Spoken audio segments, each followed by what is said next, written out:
Upang Ilonggo. Please.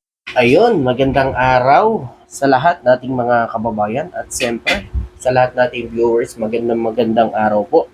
At Merry Christmas and Happy New Year po sa lahat nating mga kababayan.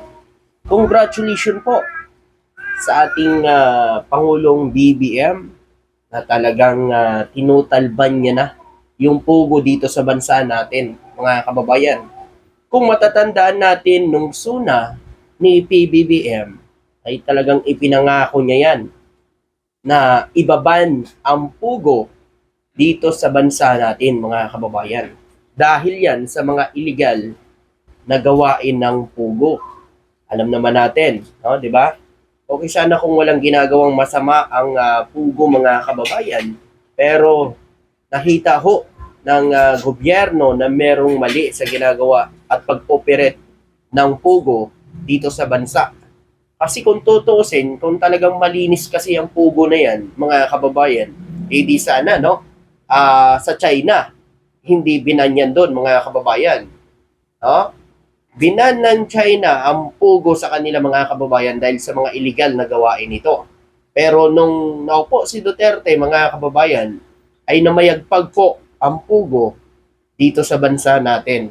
At hindi lang yan, mga kababayan, ha, ito'y inalagaan ng panahon ni Duterte, no? Talagang yung pugo na to, parang sa kanya, pinalago niya yung pugo nung panahon niya Kasi, biruin nyo, mga kababayan, ang tingnan nyo na lang yung Bamban Tarlac, kung gaano kalawak ang pugo doon, mga kababayan, na ni-raid. No?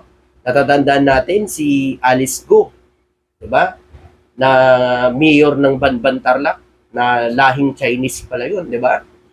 Kung nakikita nyo ngayon, grabe, mga kababayan, ang lawak pala ng Bamban Tarlac. Ayan, nakikita nyo kung gaano kalawak yung Bamban Tarlac, mga kababayan, na pugo hub doon sa Tarlac.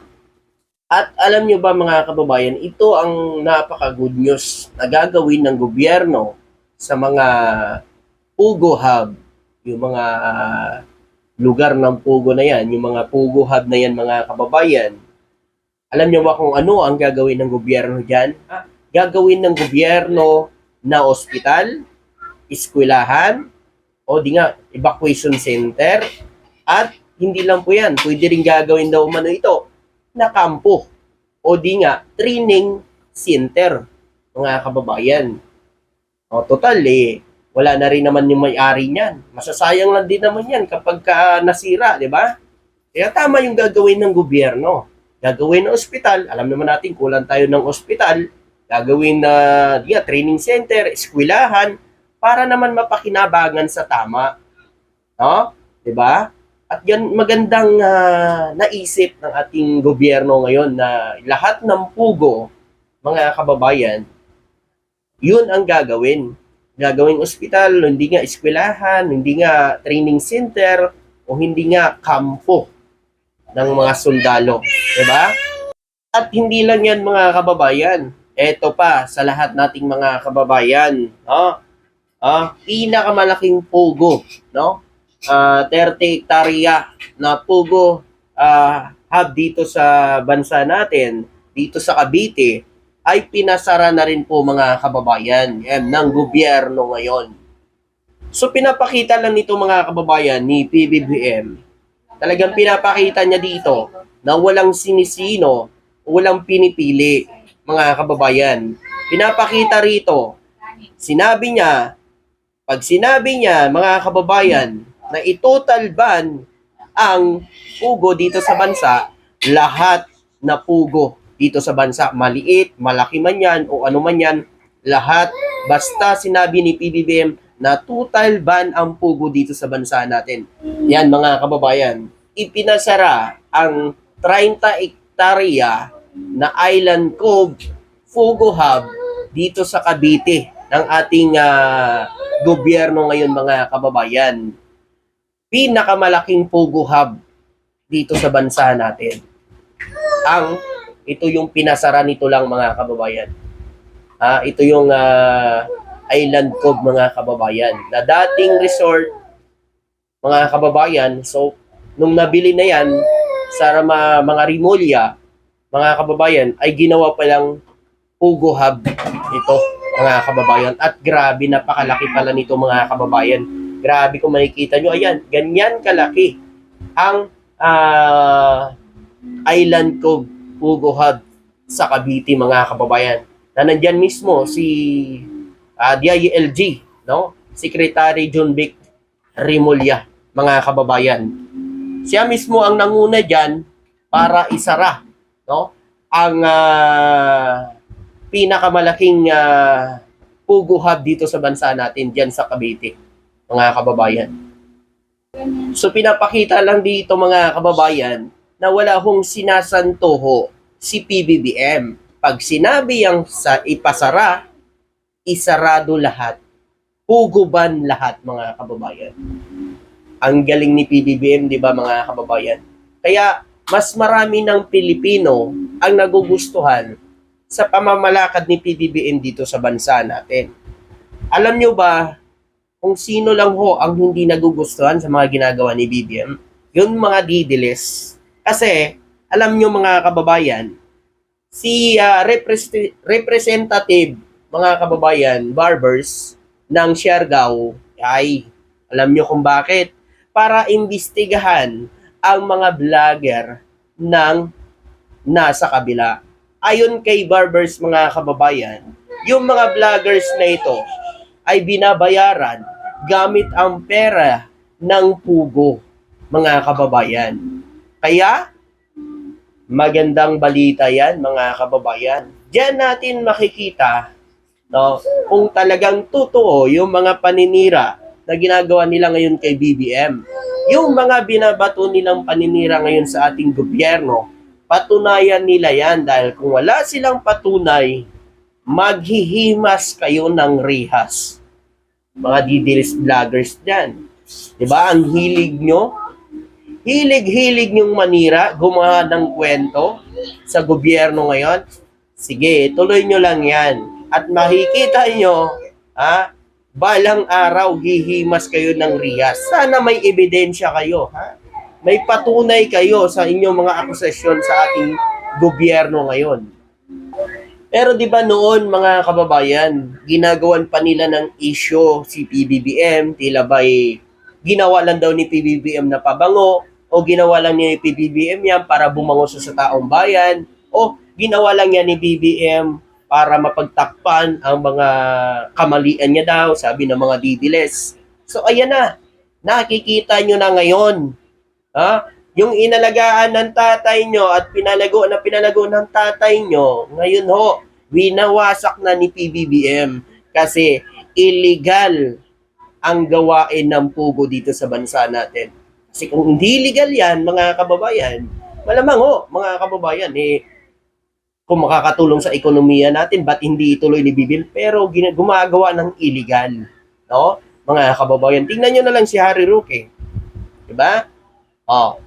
Paano napunta sa Purak, Pampanga ang kanilang certificate na may pangalan pa ni Harry Roque at may perma niya pa yon na galing sa Malacanang? Paano napunta yon sa Purak, Pampanga kung wala silang connection doon?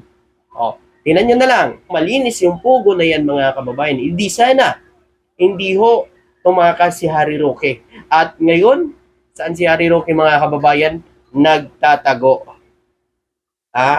Nagtatago siya ngayon, nagngangaw-ngaw siya sa social media. Lumabas ka kung wala kang kasalanan, harapin mo. Hindi katulad ni Dilema. May ginawa nyo ng issue si Dilema, pero hinarap niya ang katotohanan. At ngayon, napawalang sala siya dahil wala siyang kasalanan. Ngayon, mga kababayan, Harry Roque, harapin mo rin yung kaso mo. Kung wala kang kasalanan, patunayan mo. Talo ka pala ni Dilema Babae pa yan, pero matapang na hinarap. Kayo dati, di ba? Matapang na hinarap ang mga hamon ni Duterte. So ngayon, mga kababayan, sino kaya, no, sa kanilang dalawa ang may malasakit sa bayan natin? Ang may malasakit sa mga Pilipino? Si Duterte ba na pinalago ang Pugo na illegal? Illegal na umu-operate dito sa bansa natin? o si BBM na binan ni BBM ang Pogo dahil sa mga illegal na gawain dito sa bansa natin. Kasi biruin nyo naman mga kababayan, take note, sa China wala hong Pogo. Bakit ang China ngayon magdadala ng Pogo dito sa bansa natin? Mga kababayan. Oh. 'Di ba? Diyan pa lang mag-isip na kayo kung bakit dito nila nilagay ang Pogo dito sa bansa natin at wala sa China. Kasi sa China mga kababayan, ban ang Pogo mga kababayan. Walang Pogo sa China. So ito naman mga kababayan, babasahin ko lang yung naging pahayag po ni Secretary, DILG Secretary John Vic Remulla mga kababayan, no? Sa issue sa ipinasara na pinakamalaking Pogo Hub dito sa bansa natin, yung Island Cove mga kababayan sa Cavite. Ito yung naging pahayag po. Kasi yung mga didilis, mga kababayan, ginagawa nila ng issue na ang Remulla daw yung may-ari ng Pogo dyan sa Cavite mga kababayan. Yung lupa, binentayan ng mga Remulla sa may-ari ng Pogo na yan dyan sa Island Cove mga kababayan. No? So ito, ang pagsasara ng mga Pogo ay hindi magkakaroon ng malaking pinsala sa ekonomiya. Natandaan nyo mga kababayan. So hindi po yan makakaapekto, no? Sa ekonomiya ng bansa natin. Kasi mga kababayan, illegal po ang Pogo dito sa bansa natin. Kaya tama lang natanggalin yan mga kababayan. Kaya hindi ho makakaapekto yan sa pagtaas ng ekonomiya natin. Kasi tayo ngayon, tayo ay pangalawa po sa ASEAN na pinakamataas po na ekonomiya dito sa bansa natin. Kaya yan po ang nililiwanag ngayon ng DILG Secretary John Vic Remulla mga kababayan sa lahat nating mga kababayan na hindi ho makakaapekto ang pagpapasara ng mga Pogo dito sa bansa natin mga kababayan.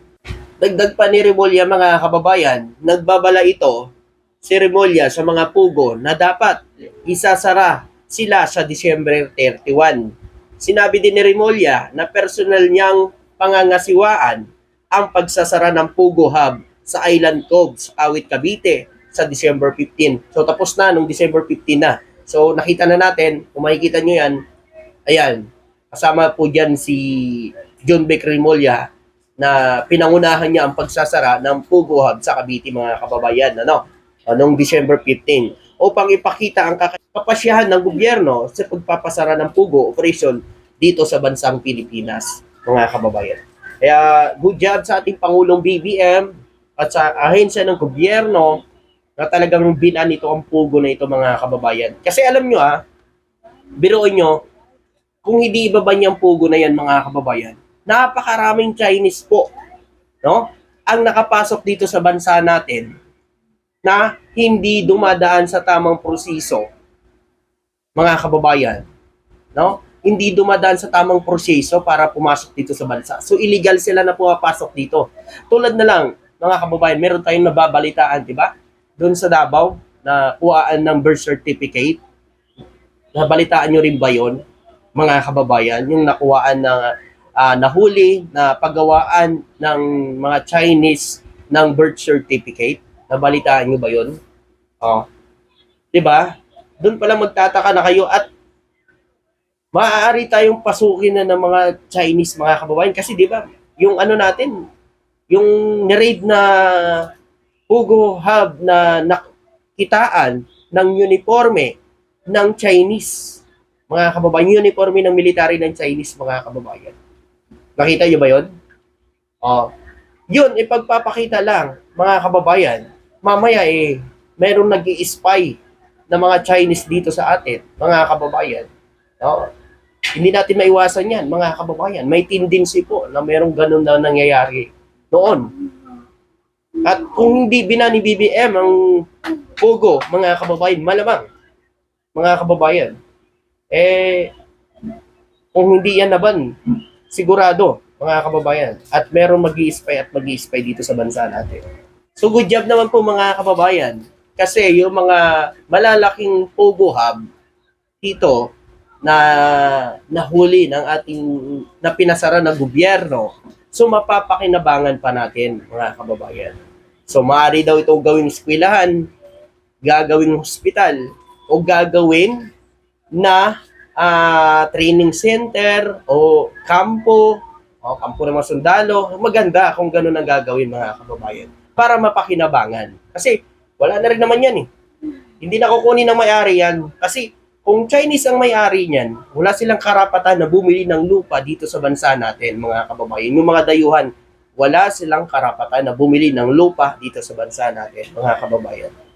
Wala hong pwede na bumili na ibang lahi ng lupa dito sa bansa natin. So yun po, mga kababayan, maraming salamat at good job sa ating PBBM. Talagang pinanindigan mo na iban ang pugo dito sa bansa natin. Salamat at magandang hapon.